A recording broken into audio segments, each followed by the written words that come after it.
Friends ఈరోజు మనం వచ్చేసి ప్రపంచంలో ఎక్కడా లేని విధంగా పూర్వం బంగారం కానీ వజ్రాలు రాసులుగా పోసి అమ్మిన ఏకైక రాజ్యం విజయనగర సామ్రాజ్యంగా చెప్పుకోవచ్చు. ఆ రాజ్యం యొక్క రాజధానిలో ఉన్నాము. ఇక్కడ వచ్చేసి ఎన్నో మిస్టీరియస్ టెంపుల్ ఉన్నాయి. ప్రస్తుతానికి మనం వచ్చేసి విరూపాక్ష ఆలయం దగ్గర అయితే ఉన్నాం చూడండి.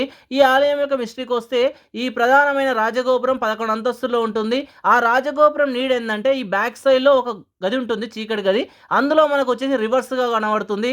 ఇది ఎన్నో మిస్టీరియస్ అయితే కలిగి అయితే ఉంది. తుంగభద్ర నది ఒడ్డున ఉంటుంది. ఈ నది చుట్టూలా మీకు ఆలయాలు ఇలా రాజకోటలే మనకు ఇప్పటికీ కనబడుతూ ఉంటాయి. అయితే ఈ సామ్రాజ్యాన్ని 13వ శతాబ్దంలో హరహర్ రాయలు బుక్క రాయలు అయితే నిర్మించడం జరిగింది. ముఖ్యంగా ఈ విజయనగర సామ్రాజ్యం శ్రీకృష్ణదేవరాయల హయాంలో అయితే ఎక్కువ అభివృద్ధి అయితే చెందింది. ఇప్పుడు మనం చూస్తుంది కిష్కింద పర్వతం. ఇక్కడనే ఆంజనేయుడు జన్మించడం అయితే జరిగింది. ముఖ్యంగా రాముడు సీతమ్మ తల్లిని వెతుక్కుంటూ వచ్చినప్పుడు ఈ ప్రదేశంలోనే మనకు ఆంజనేయుడు సుగ్రీవుడు అయితే రామునికి సహాయం అయితే చేశారు. Thank you.